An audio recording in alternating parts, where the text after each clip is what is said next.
You're listening to the Common Descent Podcast. But we digress. Hello, Will. Hello, David.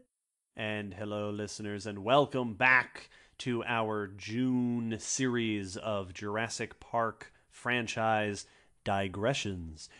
If you listened to the last one, you will know that every Saturday in June, we are working our way one by one through the films in the Jurassic Park franchise, ending with our fresh perspective on Jurassic World Fallen Kingdom at the end of the month, right after it comes out. We are working our way through the movies, reviewing them, not as film experts, because we are not, but as science experts, discussing the science, the scientists, the critters in the movies. We're not nitpicking the factoids, but we are discussing the movies in the context of that fascinating intersection of science and pop culture. Today, we are discussing the second movie in the franchise, The Lost World: Jurassic Park. Yeah. Released in 1997 from Universal Studios, directed by Steven Spielberg, and starring the return of Ian Malcolm, played by Jeff Goldblum. Yes. Last thing before we start, as always, spoiler warning. Spoilers ahead. We will be discussing details of the movie. We will, in this case, definitely be talking about some stuff that happens at the end. Yep. So if you've not seen the movie and you want to see the movie, turn back for Here There Be Spoilers. Same joke I made last time. That's fine. Whatever. It's a good joke. It's a good joke. I'll make it at least 3 more times. Will, let's begin by discussing how this movie portrays its creatures. The continued portrayal of dinosaurs. Yeah, so Yes. we see a lot of the same things that we mentioned last episode with this one. You know, they don't really regress much in their portrayal of the dinosaurs and like how they move. We do get more, which is always fun. We do. We have some new dinos. We get some new big ones. We get Stegosaurus. We get some new sauropod. I think it's a Diplodocus, but I'm not sure. I'm not sure. I'm pretty sure if I remember it, but I'd have to double check my DVD. There's a little section in there that gives you like a field guide for all the dinosaurs. Oh, nice. With pictures. But we get some other weird ones. We get a Pachycephalosaurus, and one of the underlying stars of the movie, they call them Procompsognathus in this one, but they just refer to them as compies. Yes, compies. And so we get a variety, which is cool. It's neat to see that there are more dinosaurs, so we get to see how they're all portrayed.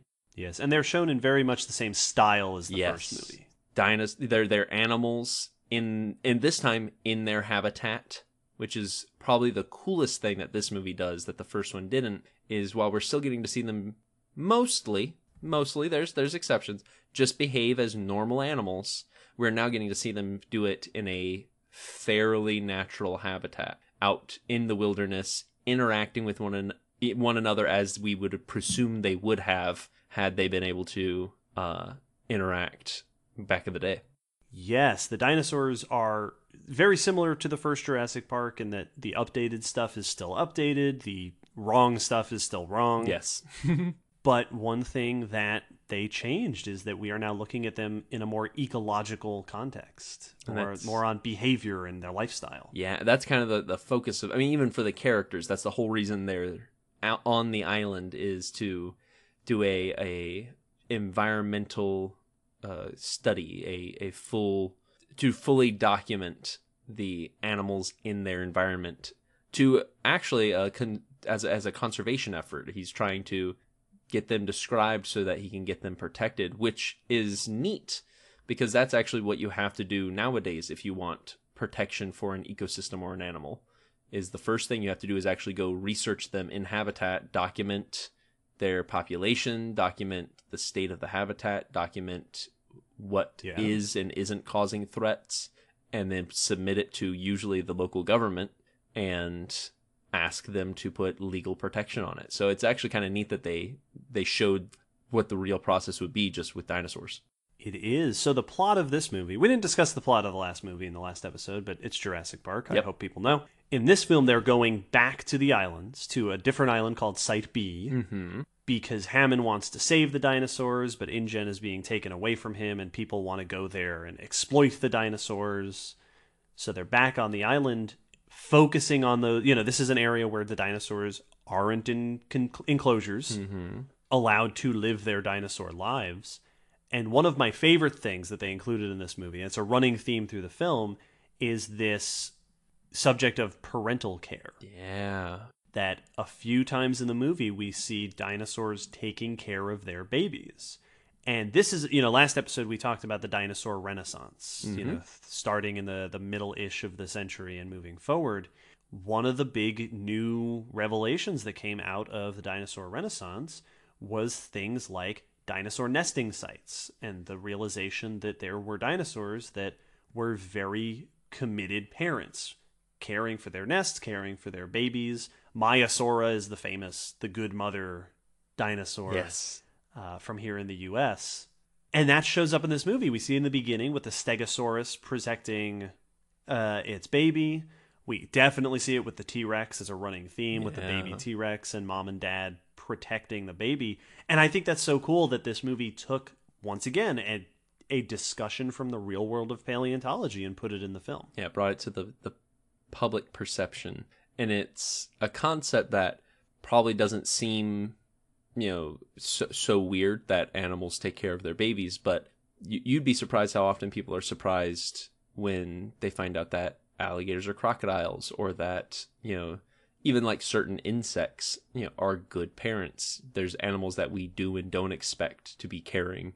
And for a long time, dinosaurs are in that category that was just assumed it was just a brutal time, and that it was just, savage, and there was no parental care. These are giant lizards. They don't have feelings. Yes. That very archaic view of them. And so this is it's a nice way to see this brought up and changed. And I think it's worth pointing out that this, of course, isn't the first movie to portray dinosaur parental care. No, it is not. Land Before Time did it almost a decade earlier, drawing many tears. But what I really like that this movie does is it's that subtle subversion of your expectations. They don't show the parental care just with the nice, friendly dinosaurs, right? Yeah. The famous predator, apex creature, T-Rex, is shown to be a caring parent. And I like that sort of challenging public perception concept. We had to get into like the fifth or so Land Before Time movie before they did that. Well into the Behind franchise. the times. It's really, and I like the way they show it. The characters are definitely focused on it. Our resident paleontologist in this one, Sarah Harding, is the one who's specifically focusing on that concept. That's what she kind of focuses on with her research. But they also just show it in very nice, subtle ways, and how the animals interact, and how the animals, like, it's really cool whenever you get to see them actually interacting with their young, because they make them very paternal. They're nuzzling the baby like you see many animals do, and they're guarding over it and taking care of it like you would picture, many mammals even taking care of their young. Yeah, one of my favorite things in this movie is at the very, very end. We told you there'd be spoilers. Very, very end, bad dude gets taken out by the T-Rex because, of course. But the way the parent T-Rex, the male, I think it is. I think it's the father. Yep. The father bites him and drops him in front of the baby, so the baby can have the experience of killing and eating the prey. Yep. And it's such a cool little parent moment. Yeah, they even and make I love that they put that in there. The T-Rex look proud after, like they even have it get this little this little affirming nod and noise, and I like that.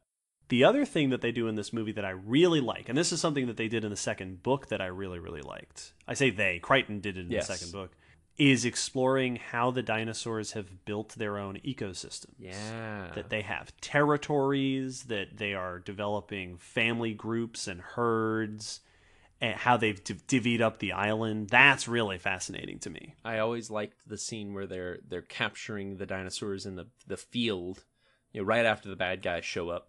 They're going through their trucks and motorcycles, chasing them down. But it's a whole variety of dinosaurs moving through this field, and it's very reminiscent of like the Serengeti, where you have herds of different species. Zebras herds, wildebeest herds, antelope herds, all moving, if not mixed in together, near each other and among one another, as they are all living off the same, grass and moving in the same areas. And it was cool getting to see that they were forming these herds, but they were also having intermingled social groups, like we see with animals today, where like birds will all gather in the same area you'll have gulls and storks and, ibis and all stuff, all feeding off the same food. Yeah, it's a really neat envisioning of even in the movie, it's not authentic. Yes. But a dinosaur ecosystem is really cool. Yeah, I like that they weren't just isolated from one another. It wasn't just, and now we're seeing this one, and now we're seeing this. There was an intermixing, especially, of course, with the herbivores. You don't see that as much with carnivores. We got a little bit of that in the first movie with the Gallimimus flock and the brachiosaurs singing to each other. But it was fun to see it explored a little bit more here. Yeah, and a little more variety and detail. One thing that a criticism that I have that's a little newer in this movie. And obviously, again, a lot of the stuff is wrong. They stick to the T-Rex can't see if you don't move thing, and the theropods are all wonky. But one thing that was a little bit different in this one is I feel like the raptors, the velociraptors, are a little bit more monstery in this one. I mentioned last time this notion, this term that I like to use that I may or may not have invented, called monsterification. Yeah. Where you take an animal and you strip it of its realistic animal tendencies to make it an intimidating villain. Yeah, add in those Hollywood features that make for good monsters. Yeah, and the raptors had a little bit of it going in the first one. Yes. And in this one, there's a lot more jumping through glass windows. For no reason. For no reason. The one raptor shoving its face through the glass, the car window. And that scene was always weird to me for a couple reasons. On one, that looks utterly painful. Yeah, that's uncomfortable. Like why are you manically going after this one prey item to the point that you're going to bloody your own face? But also, you have hands. Like, right? Why is it... You used them so much in the last movie. Yeah, why are you violently shoving your face through a pane of glass when you have hands? And so it's weird. They also... It's that single-mindedness. Yeah, and that sort of villainous myopia. Yes, that's what I was about to comment on, is the fact that they give them that, and they have... Now, the raptors are not the main characters in this one. The T-Rexes definitely are, so that's a part of the shift, but... There are no moments where they really display the Velociraptor's intelligence. Yeah, they kind of push that off to the side to make them more, alien-esque. Like, the closest they come is that they sneak up on people. They outsmart the group by sneaking up on them. But that's just what predators do. I mean, if you go out into the plains at night where big cats live... you're gonna get pounced on before you see the cat too. Like that's happened to people all over. So yeah, it's weird that they shift away from. They don't really show them do anything intelligent. They're still fast and athletic, but they're really just big ninja dinosaurs that are scary. They're not really showing that they're smart. Now, that's not to say that they're not still cool. No. The don't go into the tall grass scene is still really fun. Yes, it is. And I like the depiction of a dinosaur, of the compies. I like that. The idea of a swarm of little dinosaurs going after big prey. I'm not thrilled with this. It's so weird to me to see anytime they have, this is another monster-y thing. Yep. Of having a tiny little creature for some reason think it can go after a giant. Yes. Like, Compy's going after a full-grown man. Carter's friend, whose name I don't remember, is like a house cat going after a T-Rex. Yeah. And it doesn't make a whole ton of sense. No, it doesn't. It's that you would be doing that. It's odd. It has that monster quality. They also fringe the bounds between doing neat stuff and then also doing very odd things. I always found it very weird, and this could be interpreted different ways. But Carter's friend is the guy that we see zap one of the compies earlier on in the movie with a cattle prod. Yes. And then is later on eaten by compies. Now, you could say that that's just poetic justice. Right. For this character. But as a kid, it always read to me, as I assume it does read to many other people, that the compies were taking their vengeance. Yeah, which is another very monster-y Yes. trait to put into an animal for a movie. This is the one of the first time, like, the lawyer guy got eaten in the first one, and yeah, he was a stick in the mud, but he hadn't done anything to the dinosaurs. This is really the first case we see of that poetic justice by the dinosaurs. Yeah, dinosaur retribution. And so, and now maybe that wasn't the intention for the scene, and that's just one way to interpret it.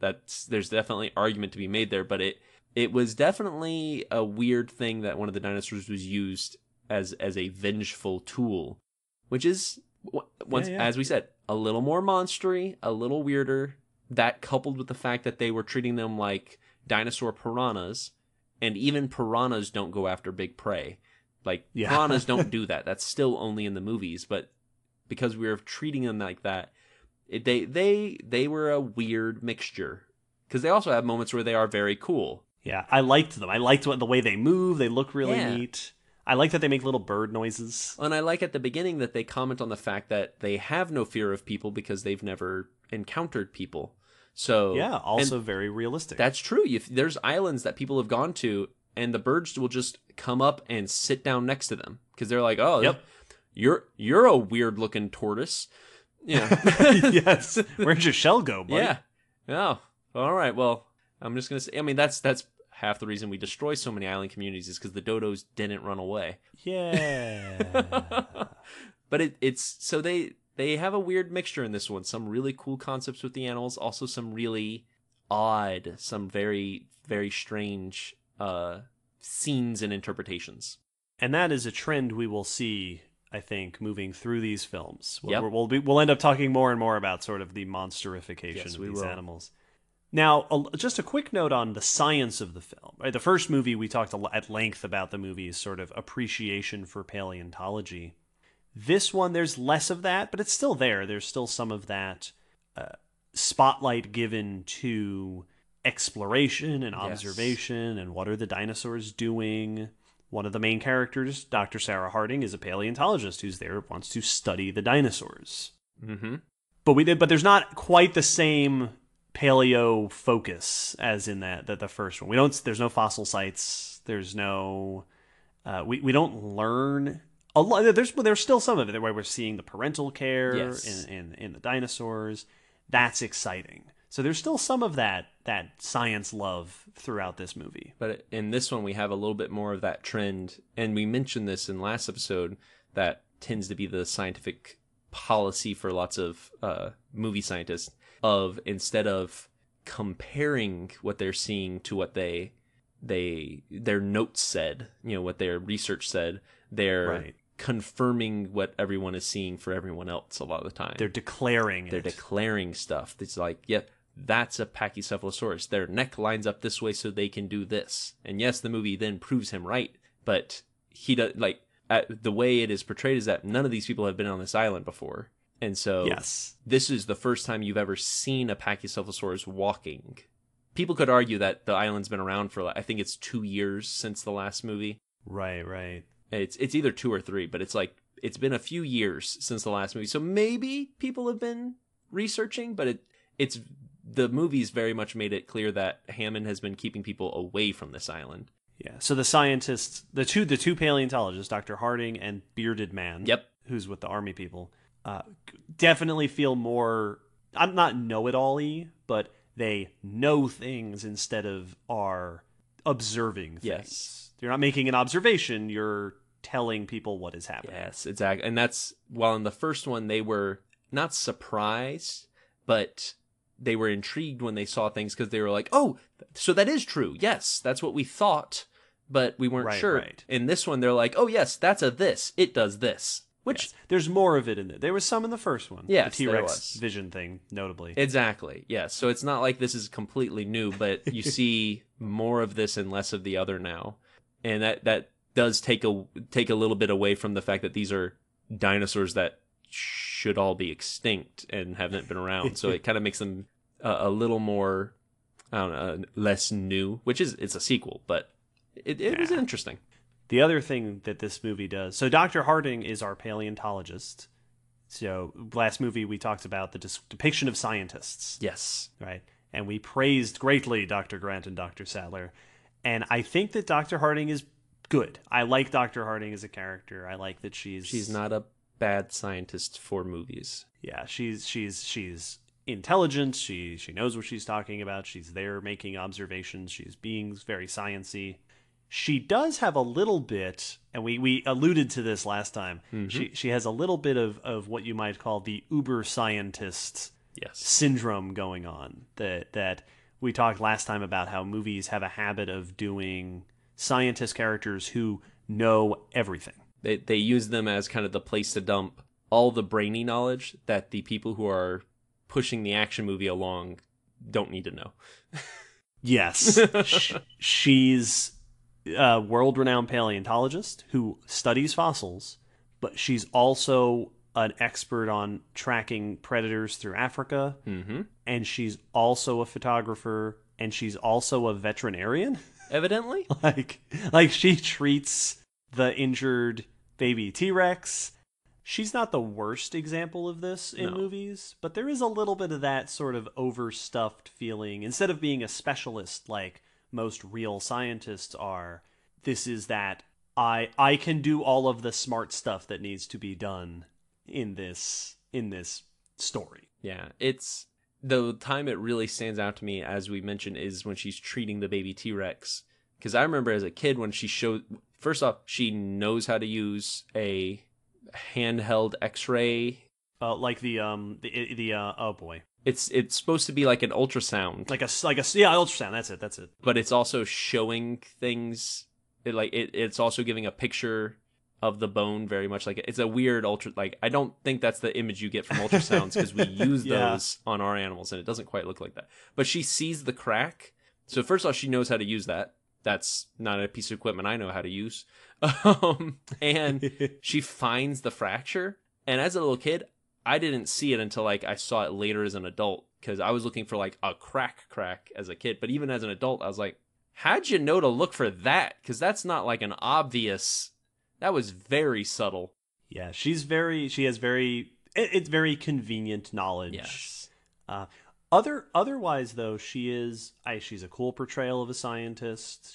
I like, again, that field paleontologist running around, in field gear, getting dirty outside. The one main issue that I personally have, and it's only shown once, really, but it's my thorn in my shoe, is that she touches the baby Stegosaurus. Yes, that bugged me so much this time rewatching this movie. And then criticizes everyone else and harps on the fact that they will not affect things while they are here. If we so much as bend a blade of grass.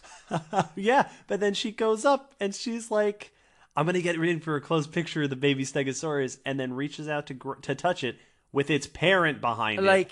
That's... I know that was probably just for that scene. If you cut that scene out, she doesn't do anything else like that. Yeah. So if you just were to have removed that scene, it wouldn't undermine. But that one scene really undermines her as a scientist character. And I get, you could argue that she was in awe, but still, to then literally, after the camera cut, she is going on and on about how, don't light that cigarette. We're not... we're not causing the change here. And Ian gets to have his one moment, which I also noticed in this one. He only has one moment of being a KI-tician in this one, where he says, "Oh, that's true. That's actually, that's impossible. Merely observing a system is going to change it." And that's the only time he mentions anything based off chaos theory in that movie, which he's much less of a scientist in this one and much more of just protagonist. Yes. And there's sort of this compared to the first movie, there's a little bit less Step down. of that science spotlight. There's a little bit less of that sort of neat, interesting portrayal of the scientist characters. Yeah. A little bit more monstery action movie stuff with the dinosaurs. Yeah. Not so much with the scientists, but one other thing they do bring in with this one, and they actually focus on a little bit more. They did it in the first one. We had Muldoon, who was a big game hunter. In this one, we have Roland, who is a big game hunter. Yes. And it's cool that they bring him in. Now, he's with the bad guys, and he's kind of your bad guy with a heart of gold in this movie. Yeah, a little bit. He's got that sort of feature. But it's cool because they show multiple times with him where he corrects some of the scientists or overwrites some of the other people when they make a statement, because he's looking at them as big animals and big predators. Doesn't matter that they're dinosaurs. It's the fact that he knows how to function around big, dangerous animals. Yes, and that's what we've always said. Yes, it is. Because Dr. Hammond says in the first movie, who better to lead the children through Jurassic Park than a dinosaur expert? Mm-hmm. It's like, somebody who's been to Africa? A safari, a person who's been on a safari. Yeah, somebody who works with animals and knows how to deal with them. That's way better than someone who digs for bones. It's like I said with the last one, that it irks me that they didn't bring in a zookeeper to the park. Yep. I like the fact that they brought this person in. But it's also would have been one of those things where you should have brought in someone who works with elephants. How does a big animal move and live, and how do you?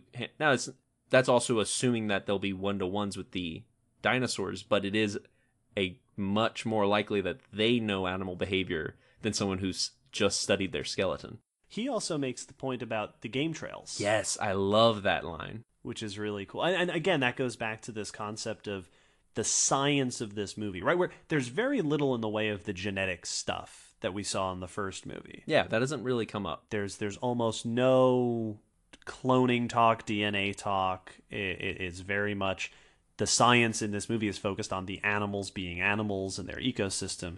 And I love that thought that there are territory. Like they say that the big meat eaters are in the center of the island. Yeah. Roland says, "This is a game trail. We don't want to camp here." Mm-hmm. Predators hunt on game trails. Yes, because they're making the island their own, and that's really cool. I like that concept of it. So they definitely have some still a little bit of that focus on the specialists, and we get to see a little bit more of the practical animal side than just the paleo side, which is cool. It's nice that he knows how to. We see him tracking them, and we see him treating them like animals and commenting on their behavior. There's even one point where he comments on the fact that their position isn't good because they're downwind and yes, or upwind, and he'll smell them before he even gets there. Yes, and so it's got some neat things. Once again, emphasizing these are animals; these are not monsters. Even though other things in the movie contradict that, they still have that vein in there. Yeah. There's also something to be said, perhaps, for the subject of how we treat wild animals. Yeah. Taking them out of their habitat, which is something that the whole InGen sort of pseudo-military operation is set on doing, capturing the animals. Hammond wants to protect them. There's the whole sequence at the end with the T-Rex released into a suburban area. There's a lot of like hinting. The movie doesn't go too deep into much of this, but those hints of it doesn't do direct commentary, but it right puts it in there. The hints of how we relate to the creatures that we share the planet with. Yeah, and all of which are real life issues of invasive species that have been transported from other environments. You have escaped animals that get out for one reason or another. The big time this comes up, and it's almost a little out of place for me because it's not talked about a whole lot in the movie itself, is at the very end when Hammond has his little speech about, these animals belong on our planet and we should leave them alone and let them live in their natural habitat. There's a little bit of that conservationist there is spin to it at the end, which is it's not a bad message. It is and and it's said by the bad guy, so it's meant to be a ignorable point. But there's the moment when I think it was Nick, the photographer character, that or in hiding eco-terrorist. Yeah. But it was his character that says something about them having no right to take the animals. And then the bad guy is like, we made these animals. We own them. And, extinct animal has no right. Yes, which, once again, just hinting, like the barest hint of this really, really interesting real-world conversation. Yep. And like in the movie, you're supposed to be like, oh, you're such a jerk. But it's actually a very good point. These animals were extinct. Do they really have conservation rights? Like, yeah. As we discussed in the de-extinction episode, it's not a black or white concept. And it's there in the movie, but not focused. And this, like the lunchtime discussion in the first movie, is another example of how these movies were, in a surprising sort of way, a few decades ahead of when we will, right now and into the future, to be having these conversations about genetically modifying animals and possibly restoring in some form creatures of the past. Yeah. Well, it's the same question you get into when it comes to invasive animals of, how many rights does an invasive species have? Because there are plenty of people who hate the concept. Yeah. Yes, that's a huge argument in some places. Yeah, because it seems so. We've had it at the aquarium where we encourage people to eat lionfish, and they're like, "You're encouraging us to eat?" Yeah, we're like, "Yeah, eat as much as you want." And they're like, "What? But you're an aquarium." It's like, yes, but this animal shouldn't be here. And then there's at least one example I can think of campaigns to protect animals that are invasive, and other conservationists argue we shouldn't be protecting them because they're invasive. Yeah, these are real discussions that happen out here in the real world. So there's definitely still veins. They don't get focused on and discussed in this movie the same way, which is probably the biggest difference between the two. Is not that the scientific concepts aren't there or the scientists are suddenly terrible. It's none of that's true, but this movie definitely is not focusing on those things like Jurassic Park was, which is probably the biggest standout for us as scientists between the two. Yes, the science is slightly more in the background this time. Yes, it is. As with the last episode, we think it is fun to end our discussion with some mini rants. We spend the episode talking about sort of the big picture stuff, but we do like to nitpick, so we'll give ourselves just a minute or so each to rant about something in the movie. Go ahead, Will. My mini rant actually has something to do with what we already mentioned, but there was another scene that goes in line with it, is the fact that this movie is not so much even a criticism about this movie, but they don't really bring it up in the movie, is that this movie is an excellent case study of why you should just leave wildlife alone, not saying like stay out of their environment and don't touch them and don't feed them. Because Sarah touches the baby Stegosaurus and then almost gets murdered by the parents. And then a little girl at the beginning feeds some compies and then almost gets murdered by them. Leave wild animals alone. They don't need your handouts. They don't want your pets. And watching it, and the fact that at no point is someone like, hey, can we just stop touching them? Like, yes. Like, what's wrong with you people? Malcolm is the only one. He's the only one. Every time someone touches the animals, he freaks out. Yeah. What? Why? And I feel like him the entire time watching it, where it's like, this is why geese chase people in parks. We're still causing dinosaur attacks today. My mini rant in this movie, and it's not even so much of a complaint, but it regards the Lycian contingency. Just because I think they handled it in an interesting way. In the first movie, the Lycian contingency is explained as, we have engineered these animals so that they cannot produce the amino acid lysine.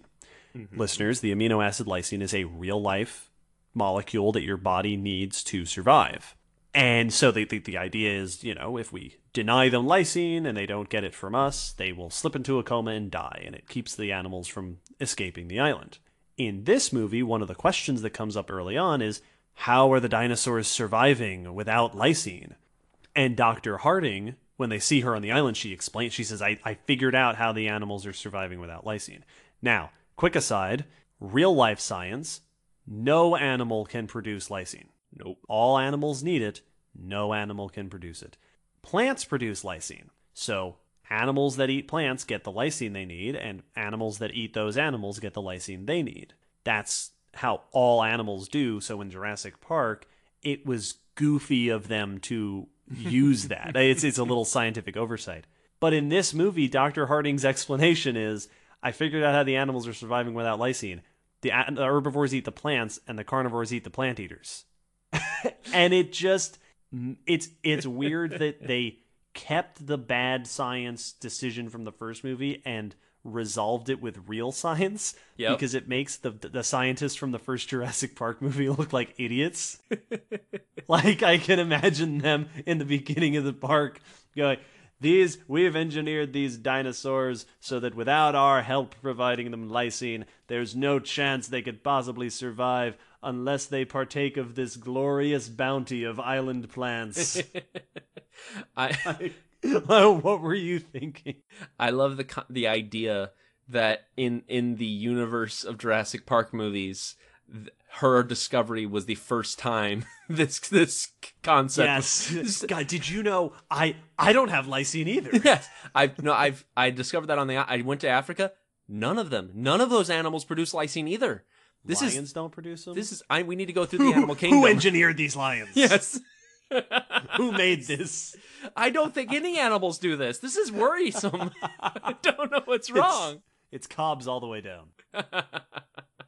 Well, there's some science about the Lost World Jurassic Park. We hope you enjoyed once again. As with last time, we love talking about the science. We also have personal thoughts, many personal thoughts, which we will put for this episode on Patreon.